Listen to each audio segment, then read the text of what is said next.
Okay, let's unpack this. It is February 2nd, 2026, and the tech world is absolutely buzzing, and I mean really arguing about a term that honestly didn't really exist a few years ago, Mm, but now. It is arguably the dominant way software is being written. It yeah. is. It's everywhere.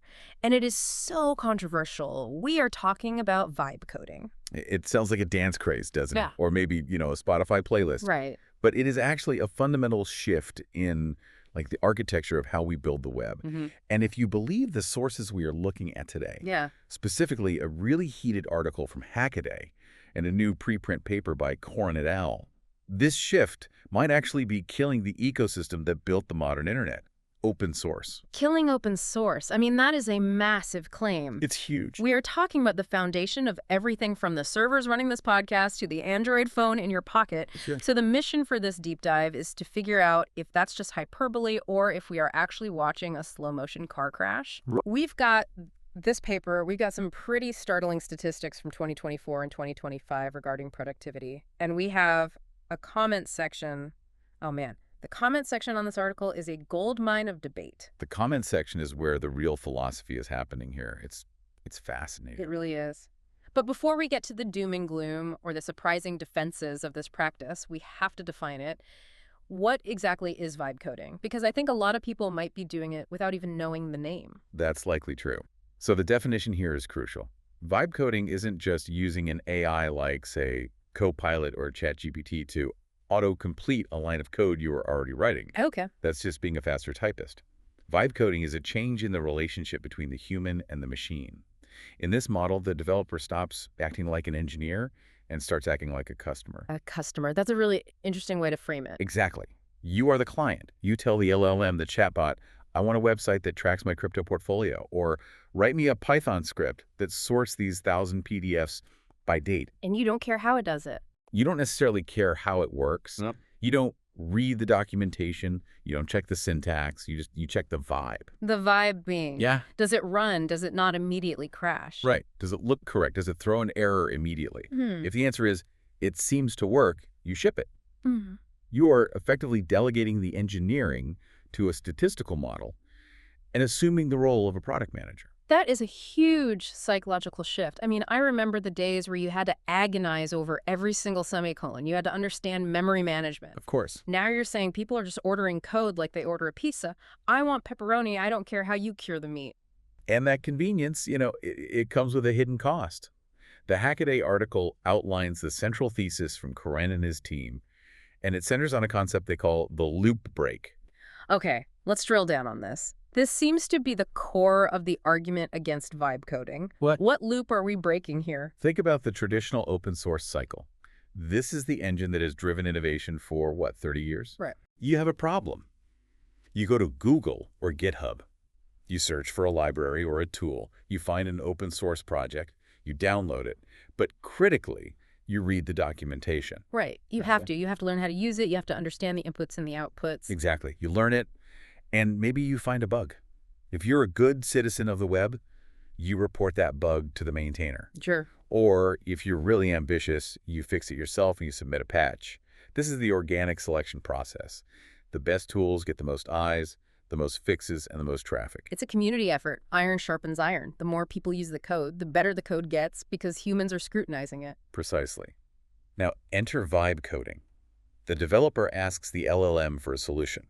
The LLM spits out a block of code using a library it found in its training data that might be 2 years old. Okay. The developer copies it, pastes it, and runs it. And they never visit the project's website. Never. Correct. They never look at the documentation. They never see the donate button. They never see the sponsor this project link. They're completely bypassed. So the developer becomes invisible. The developer is invisible, and the open source maintainer, the person spending their nights and weekends building this free tool, is just shouting into the void. Oh. They see downloads dropping, page views plummeting, and sponsorship drying up. But, and this is the kicker, their code is being used more than ever. Oh, that's brutal. It's just being served up by an AI that doesn't click ads, doesn't subscribe to commercial plans, and it certainly doesn't say thank you. That is, well, It's terrifying for a maintainer. It's like being a ghost in your own machine. Your code is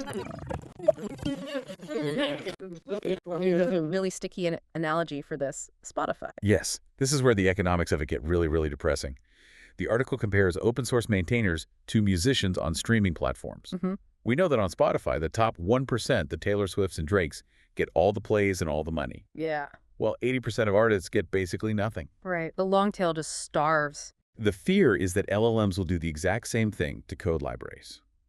The model is trained on what is already prevalent. So if you are a massive, established library like React for web building or NumPy for data science, the LLM knows you. It will recommend you. Sure. But if you are a new, innovative, smaller project, You're invisible. you are statistically irrelevant. The LLM won't suggest you because you are in the training data yet, and you'll never get into the training data because no one is visiting your site to use you. It freezes the ecosystem in place. Completely. Oh, yeah. Stop discovering new tools because the AI only knows the old tools. It starves the little guys. And even for the big guys, there's that feedback void you mentioned earlier. If I'm vibe coding and the code breaks, I don't go report a bug to the human who wrote the library. No. I just tell the bot, hey, this didn't work. Fix it. Exactly. And the bot doesn't submit a bug report. It just hallucinates a workaround or tries a completely different library. The signal that used to go back to the human creator, hey, your code is broken on this specific operating system, is cut off. The loop is broken. The loop is broken. The software stops evolving because the feedback mechanism has been severed. So we have a system where the creators aren't getting paid, they aren't getting credit, and they aren't getting bug reports. That sounds like a recipe for absolute burnout. It's a recipe for a stagnant, crumbling infrastructure. But what's fascinating is that proponents of vibe coding, and there are many, will say, who cares? It's so much more efficient. We are building things faster than ever before. Well, are we? Because this is where the source material drops some serious reality checks. I was looking at the stats cited in the article, and honestly, they are shocking. There were reports from 2024 claiming that using tools like Copilot offered no real benefit unless, get this, you count adding 41% more bugs as success. That is a staggering number. 41% more bugs. That's not a margin of error. That's a catastrophe. And it gets worse. By 2025, the sentiment has shifted even more. Reports were showing a 19% drop in productivity for vibe coding in complex tasks. Experienced developers were leaving scathing reviews, basically saying, I spend more time fixing the AI's mess than I would have spent writing it myself. This is what the article refers to as AI slop. It's a harsh term, but it fits. It's the idea that we are flooding the ecosystem with code that looks correct statistically. It has the right shape, the right keywords, but it lacks engineering rigor. Right. One of the commenters made a profound point about efficiency. They said, efficiency isn't evil, it's just fragile. Fragile efficiency. That's a great phrase. Can you unpack that? Think about it. If you optimize purely for speed getting the code written now, you are often sacrificing maintainability. You're building a system that works today, but breaks the moment you look at it sideways because no one actually understands how it's put together. You're just racking up technical debt. You're accumulating technical debt at the speed of light. Technical debt usually means taking a shortcut now that you have to pay for later with interest. But with vibe coding, it sounds like we're taking out a payday loan on every single line of code. That's a perfect way to put it. It's subprime coding. You're building a house out of prefabs without checking if the plumbing actually connects to the sewer. It looks like a house, the lights turn on, but good luck when you flush the toilet. And that fragility brings us to the human cost. We've talked about the structural threat to open source and the efficiency paradox, but the comments section of this article really highlights the emotional toll this is taking on people who have been coding for decades. It really did. The emotional spectrum in those comments was... Yeah. It was wide. You could feel the sadness in some of them. Yeah, there was one comment that really stuck with me. It was from a user who has been coding since they were 13, started with QBasic, moved to C, Python, the whole journey. And they said something that was honestly kind of heartbreaking. They said LLMs have stolen the peaceful, solitary activity of coding. That sense of flow, that deep focus. Right. They said the joy was in the process. Making the pixels draw, figuring out the logic, driving the hardware. But now, when they sit down to code, their brain whispers, why are you wasting time? The AI could do this in seconds. Ooh. They said the joy's gone because efficiency has become the only metric that matters. That is a profound existential crisis for a creator. It's the death of the craftsman narrative. Yeah. If the product is all that matters, then the process of making it becomes a chore. Yeah. And if you were just a client ordering code, Yeah. you lose that intimacy with the machine. You lose the satisfaction of the aha moment when you finally figure out the logic puzzle. It's like a carpenter who stops woodworking and just starts assembling IKEA furniture. You get a table either way, but the feeling is very, very different. Exactly. Yeah. But, and this is a big but, we have to look at the other side of the coin. Because this isn't just a story about loss. There is a completely different perspective in the comments that we cannot ignore. Okay. We have to talk about the mechanic. Yes, the mechanic. This was a fierce defense of vibe coding, wasn't it? It was. So this user identifies as a mechanic, not a coder. They like building things, physical things, systems, but they don't have the time or the patience to learn the syntax of 10 different programming languages. I get that. For them, the LLM isn't stealing their joy, it's giving them a superpower. They called it dumping cortical content. I love that phrase, dumping cortical content, like downloading your brain directly into reality. Basically, yes. They have the idea in their head, and the LLM allows them to manifest it without getting bogged down in the syntax errors. They said they feel empowered, and they don't want to give it back. Right. And honestly, when you look at the example of Zephyr OS, which came up in the discussion, you kind of get their point. Oh, the Zephyr OS nightmare. I am vaguely familiar with this.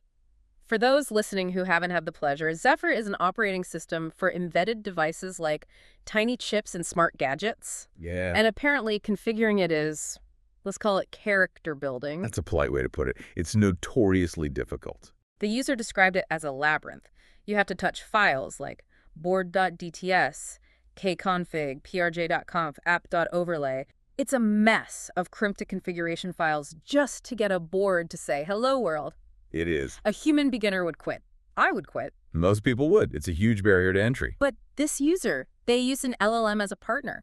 The LLM knew exactly where every file was. It knew the directory structure. It turned an impossible task into a success. And that is the tension, isn't it? For the QBasic veteran, the LLM's a joy thief because it bypasses the puzzle they love solving. But for the person struggling with kconfig files in Zephyr, the LLM is the only reason the project exists at all. It's a democratizer. It democratizes the ability to build complex systems. But does it democratize it? Or does it just democratize the ability to make a mess? Because if the mechanic doesn't know what kconfig actually does and the device fails in the field, who fixes it? That's the risk. But that democratization argument leads us directly to the other major casualty mentioned in the source material, Stack Overflow. Rest in peace. The article mentions that usage of community forums like Stack Overflow has plummeted. And honestly, looking at the comments, a lot of people are saying, good riddance. It's incredible how much resentment came out in the comments regarding Stack Overflow. It was like a dam breaking. It was brutal. People were describing it as a place where they were belittled, treated like lepers, or just told, RTFM, read the manual instead of getting help. This is the gatekeeping argument. For years, learning to code meant running the gauntlet of grumpy experts on forums. You had to ask the question perfectly, format your code exactly right, or you got banned or downvoted into oblivion. Right. An LLM doesn't judge you. You can ask it the stupidest question in the world, you can make typos, you can be confused, and it will just answer. One commenter called the LLM a non-gatekeeping graybeard sitting on the bench next to you. I love that image. The graybeard who knows every pinout but doesn't yell at you for not knowing it. Right. But here is the but. But Stack Overflow wasn't just a help desk. It was a public archive of knowledge. When you solved a problem on Stack Overflow, that solution was indexed by Google. It helped the next 10,000 people who had that same problem. True. I've solved so many problems by finding a Stack Overflow thread from 7 years ago. Exactly. But when you solve a problem with ChatGPT, that solution is private. It's gone the moment you close the tab. So we are replacing a public library of solutions with millions of private, one-off conversations. We're privatizing knowledge. We're effectively privatizing the collective knowledge of the developer community. That connects back to the democracy argument. There was this fascinating clash in the sources about whether open source should be democratic. This is a deep philosophical split. One argument says open source is democratic. Anyone can contribute, anyone can join. So if idiots, to quote one of the harsher comments, start flooding projects with AI slop, then the project just dies. the project dies. It drowns in noise. Yeah. But the counter-argument is that open source isn't actually a democracy. It's usually a dictatorship. Exactly. Most successful projects, Linux, Python, Ruby, have what's called a benevolent dictator for life, or a core team that rejects 90% of changes. They are the gatekeepers. The argument here is that vibe coding allows users to bypass the dictator. How so? Well, if I need a feature and the maintainer says, no, that doesn't fit our vision, I don't have to beg. I don't have to wait. I can just ask the LLM to write a patch for me or fork the project entirely. You get to do it yourself. I don't need the gatekeeper's permission to build what I want. But then we circle right back to the quality issue. If everyone is forking and patching with code they don't understand, are we building a future or just a pile of fragmented, buggy hacks? That is the big question. One of the commenters mentioned that maybe this whole AI revolution is less of a productivity boost and more of a stress test for human intelligence. A stress test. I like that. Yes. It's testing whether we have the discipline to understand the tools we are using. If we just vibe code, if we just accept the output because it looks right, we fail the test. We lose the ability to debug, we lose the ability to innovate, and we become dependent on a model that is frozen in time. It's funny because even the mechanic, the guy who loves LLMs, admitted that the LLM can code, but it can't think technically. It can't do the human things. It's just a force multiplier for whatever intent you have. And if your intent is just make this error message go away without understanding why it's there, you are creating a fragile system. But if your intent is teach me how the Zephyr config file works, the LLM can be an incredible tutor. Sure. The problem is, human nature being what it is, the path of least resistance is usually the vibe path. Just make it work, don't make me learn. And that path leads right back to the invisible developer problem we started with. If we all take the easy path, the people who actually build the roads, the open source maintainers, starve. There was a suggestion in the paper that maybe massive companies like OpenAI or Google should pay open source projects when their code is used. A sort of royalty system. But as we discussed with the Spotify analogy, the math doesn't really add up for the long tail, does it? It likely wouldn't work. The top 0.1% of projects might get paid, but the little utility library that saves you 5 hours of work, they'd get fractions of a penny.